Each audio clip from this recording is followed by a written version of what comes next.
Hello friends, good morning सकलके। आमी प्रियंका मोदक ब्लगे तुम्हारे सकलके वेलकाम।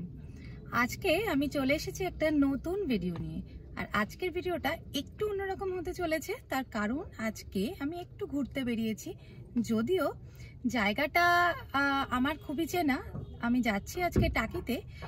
অ্যাকচুয়ালি ওখানে আমার দেশের বাড়ি, মানে ওখানে ছোটবেলাটা আমার কেটেছে বেশ কয়েক বছর।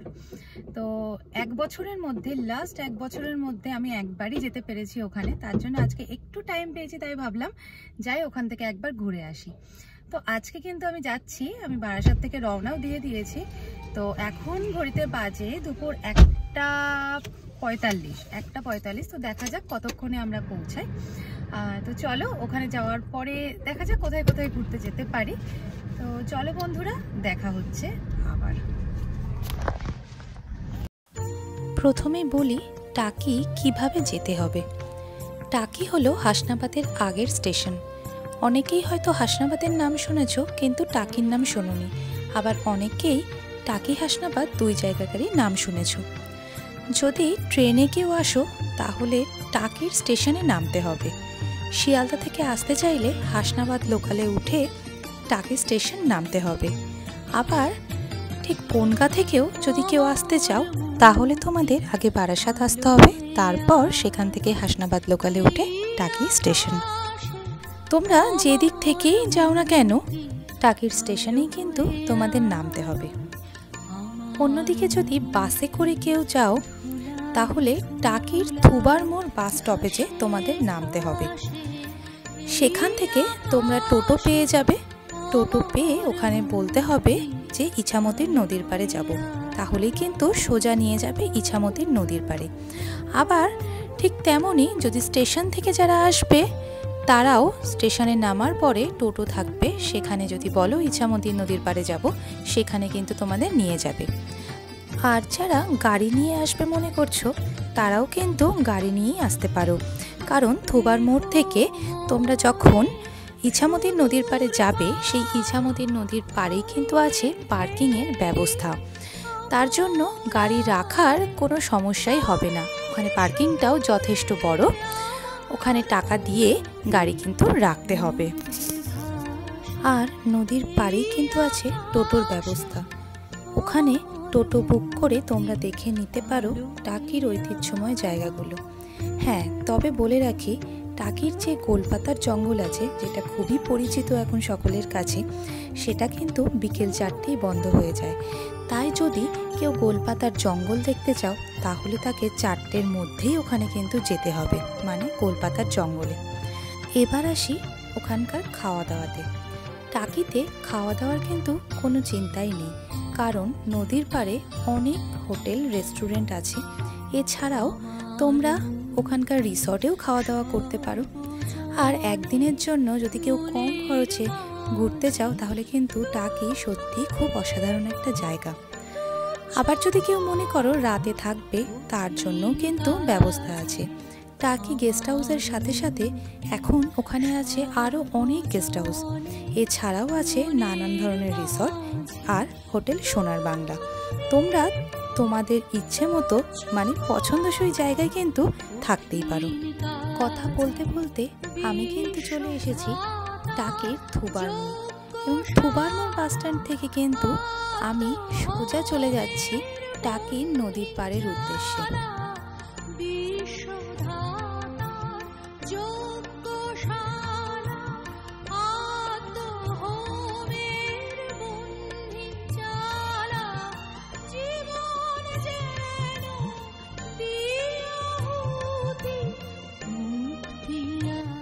নদীর পাড়ে আসার পরে আমরা কিন্তু গাড়ি পার্ক করে রেখে দিয়েছি, আর ওখান থেকে আমরা টোটো নিয়ে নিয়েছি, ঠিক যেমনটা তোমাদের আগে বললাম। কিন্তু একটা সমস্যায় আমরা পড়েছি, সেটা হলো 4টে বেজে গেছে, তার জন্য গোলপাতার জঙ্গল বন্ধ হয়ে গিয়েছে। তাই আমরা বাদবাকি কিছু স্পট দেখে নেব।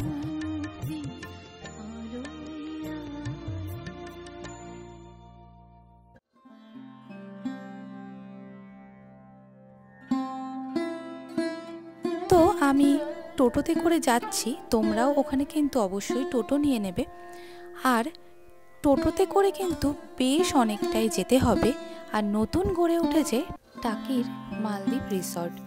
তবে আমাদের যে কাকু নিয়ে যাচ্ছিলেন তিনি কিন্তু আমাদের মালদ্বীপ রিসর্টের সাথে সাথে আরও দুটো জায়গা ঘুরিয়ে দেখালেন।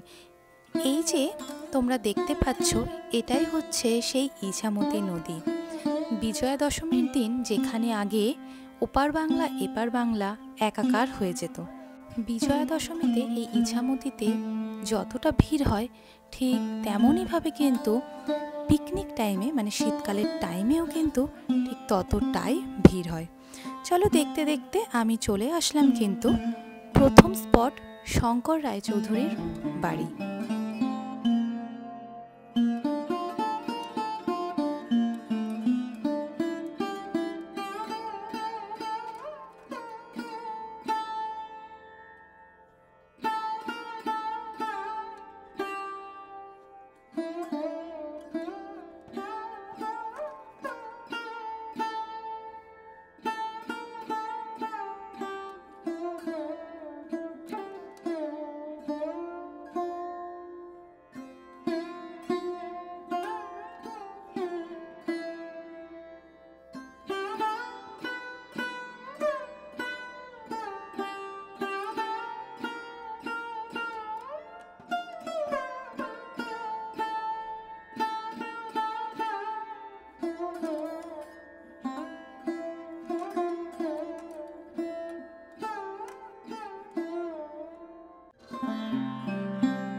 এটা হলো এই বাড়ির ঠাকুর দালান। প্রতি বছর কিন্তু এখানে দুর্গাপুজো হয়। এখনও দুর্গাপুজোর ঘট কিন্তু এখানে রাখাই আছে। মানে যেহেতু দুর্গাপুজোর ঘট বিসর্জন হয় না, সেই জন্য আমি এসে দেখলাম দুর্গাপুজোর ঘট কিন্তু এখানে রাখা আছে। আর এই বাড়ির ঠিক পাশ থেকে যদি আমি সোজা চলে যাই তাহলে যে জায়গাটা দেখা যাচ্ছে এটা আমাদের খুবই পরিচিত। তোমরা কি চিনতে পারছো এই জায়গাটা? হ্যাঁ, নিশ্চয়ই চিনতে পারছো। যারা গয়নার বাক্স সিনেমাটা দেখেছো তারা তো এই জায়গাটা আশা করছি বুঝেই গেছো। এই বাড়িতেই কিন্তু হয়েছিল গয়নার বাক্সের সেই শুটিং। আর টাকি খুব ঐতিহ্যময় জায়গা যেখানে অনেক সিনেমার কিন্তু শুটিং হয়েছিল। ভালো শুটিং স্পট কিন্তু এই টাকিতে বেশ অনেকগুলোই আছে।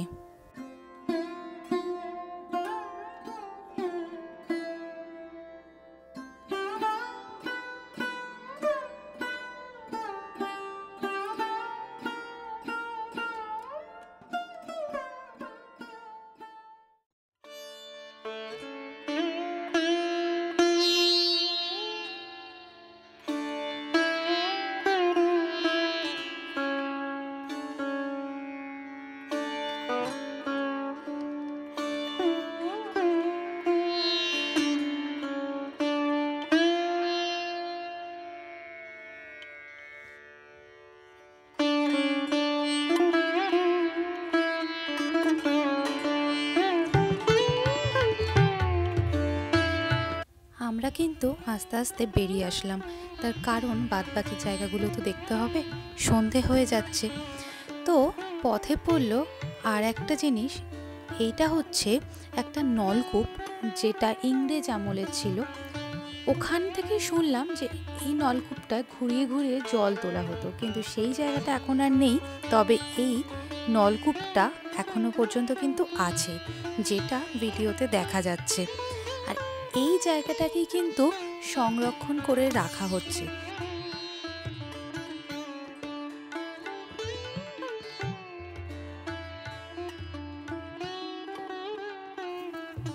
এবার কিন্তু আমি চলে এসেছি আর একটা জায়গায়।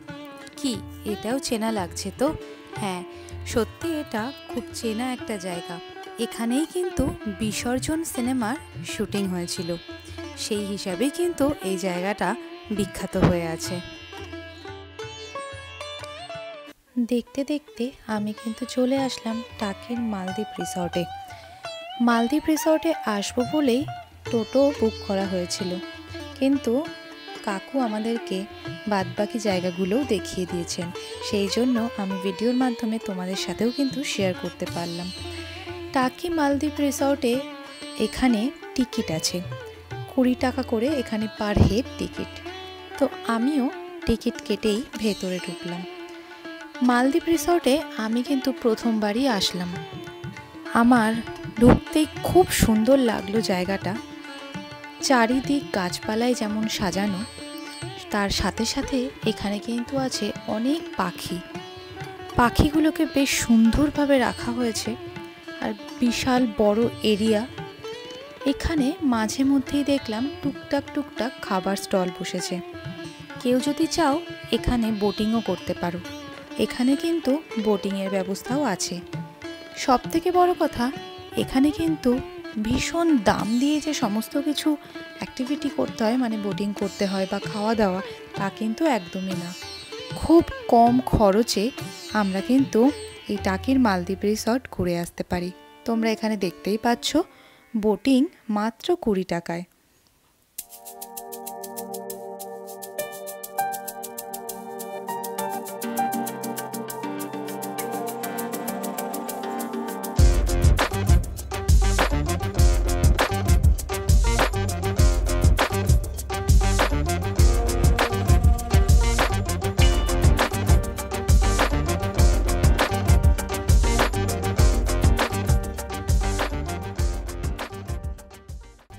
আমাদের কিন্তু কাকু টাইম দিয়েছিলেন আধ ঘন্টা, কিন্তু আধ ঘন্টায় কি আর দেখা হয়?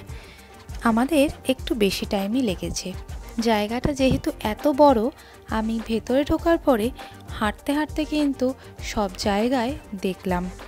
এবং এখানে আমরা যখন পৌঁছেছিলাম সন্ধে হওয়ার একটু আগে, সন্ধ্যের পরে যখন লাইটগুলো দিল, লাইট জ্বালানোর পরে জায়গাটা আরও অসাধারণ হয়ে উঠল। আর এখানে বেশ মানুষের সমাগম ছিল, আর ফটো তোলার জন্য তো পারফেক্ট জায়গা এটা। অনেকেই দেখছিলাম বড় ক্যামেরা নিয়ে এসে কিন্তু বেশ ছবি তুলছিল।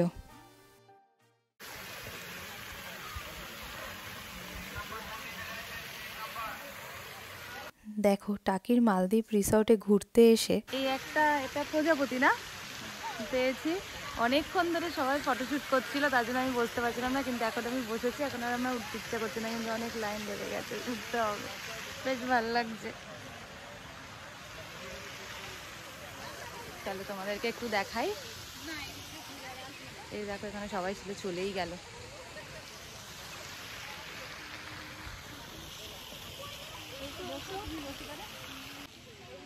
জায়গাটা কিন্তু বেশ সুন্দর। তো তোমরা একদিনের জন্য কেউ আসতেই পারো এই জায়গাটায়।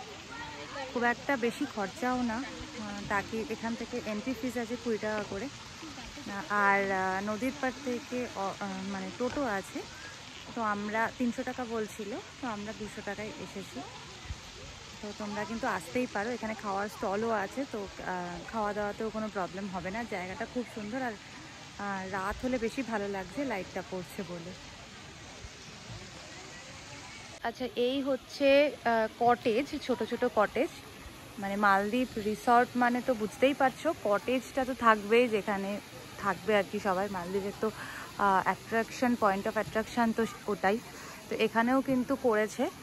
তো এই হচ্ছে, দেখো এদিক দিয়ে আমি দেখাচ্ছি, সামনে দিয়েও আছে। এটা হচ্ছে এদিকার পেছন সাইড।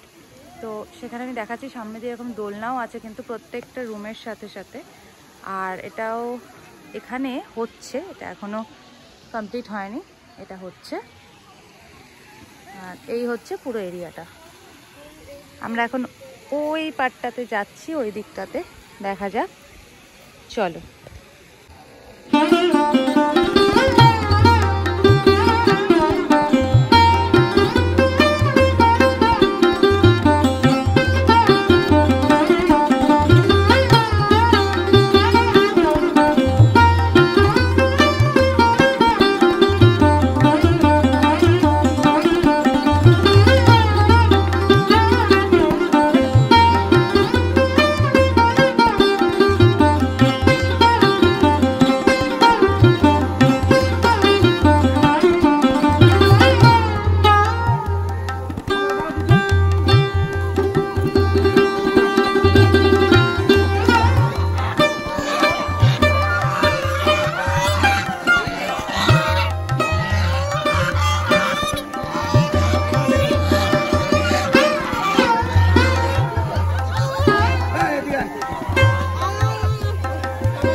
সামনেই দেখলাম ঘটি গরম নিয়ে বসেছে এক কাকু, তো ভাবলাম এই ঘটি গরমই খাওয়া যায়, আমার কিন্তু বেশ ভালো লাগে। আমাকে পেঁয়াজ দেবে না, গাজর দেবে না, লঙ্কা অল্প না, পেঁয়াজটা দাও, পেঁয়াজটা অল্প দেবে। একবার বলছে পেঁয়াজ দেবে না, একবার বলছে পেঁয়াজ দাও, পেঁয়াজটা অল্প দাও, আর লঙ্কা খুব অল্প, ভীষণ অল্প। হ্যাঁ, ওই মশলাটা যেটা আছে ওটা দিয়ে দাও। নুন, ওই নুন না খালি লবণ না, ওটা মশলা দেবো। মশলাও আছে, ঠিকই বলেছি। আর আরেকটা কি দিয়ে হবে? সব রকম না ভালো লাগে, টক না হলে আরেকটা সব দিয়ে দাও। টক ঘটি আছে? টক বলতে আমরা টক, এই সাথে আমরা আম। না না, যদি ঘটি গরমে টক না খেলাম তাহলে ঘটি গরমে খেয়ে কি কোনো মজা পাওয়া যায়? টক দিয়ে আছে? হ্যাঁ, আচ্ছা, আর একটা তো সব দিয়ে দাও, টক টক লাগে।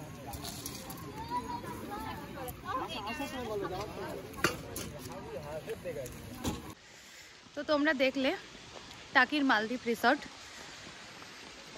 আমি এই এবার ঘটি গরম কিনে ঘটি গরম খেতে খেতে যাচ্ছি, বেরিয়ে যাচ্ছি আর কি। রাতের বেলা এখানে বেশ ভালোই লাগবে, কারণ লাইটটা খুব সুন্দর করে সাজিয়েছে, লাইটটা দিয়ে আর কি। সকালের থেকে সকাল মানে বিকেলের থেকে রাতটা বেশি ভালো লাগবে। তো তোমাদের যাদের যাদের মনে করছো একবেলার জন্য ঘুরতে আসবে বা কিছু, এখানে আসতে পারো। জায়গাটা এতটাই বড় যে চারিদিক দেখতে দেখতে এই জায়গাটাই মিস করে গেলাম।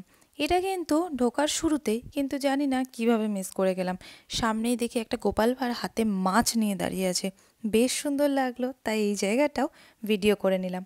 এবার কিন্তু আমরা এখান থেকে বেরিয়ে গেলাম, কারণ সন্ধেও হয়ে এসেছে। যেতে যেতে একেবারে শেষে গিয়ে দেখি গেস্ট হাউসের সামনে এই রাবড়ি বসেছে। ছোটোবেলা থেকে এই রাবড়িটার ওপর আমার একটা বিশেষ রকমের লোভ আছে। দেখলেই এখানকার, বিশেষ করে টাকির এই রাবড়ির সাথে অন্য কোনো জায়গার রাবড়ির কিন্তু তুলনা হয় না। তাই ভাবলাম এখানেই এই রাবড়িটা খাবো। একটু খেয়ে আগে দেখতে হবে যে আগের টেস্টটা পাই কি না, মানে ছোটোবেলার টেস্টটা এখনও পাই কি না।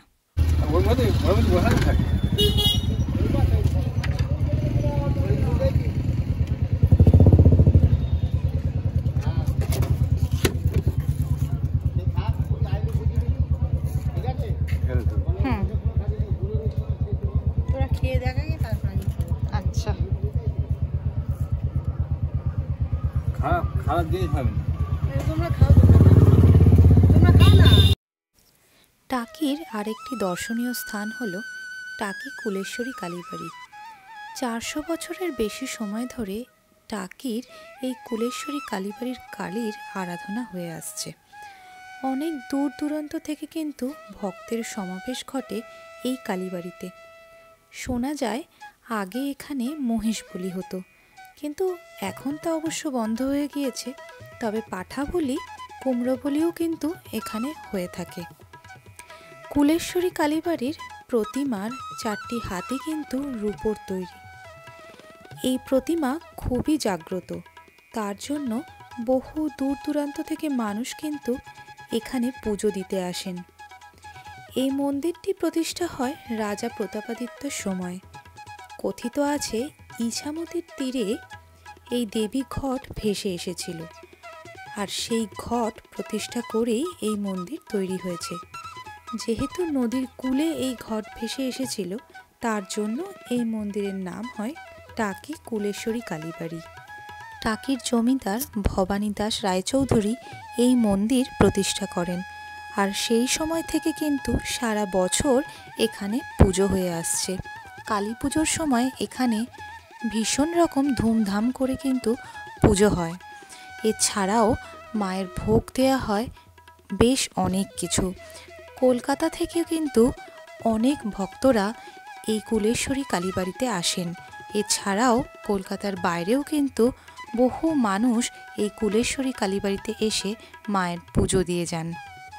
শোনা যায় প্রথমে মাটির ঘরেই কিন্তু পুজোটা হতো, তারপরে ধীরে ধীরে সংস্করণ হয়ে এখানে পাকা মন্দির তৈরি হয়, আর মন্দিরটা এখন আরও সুন্দরভাবে তৈরি করা হয়েছে।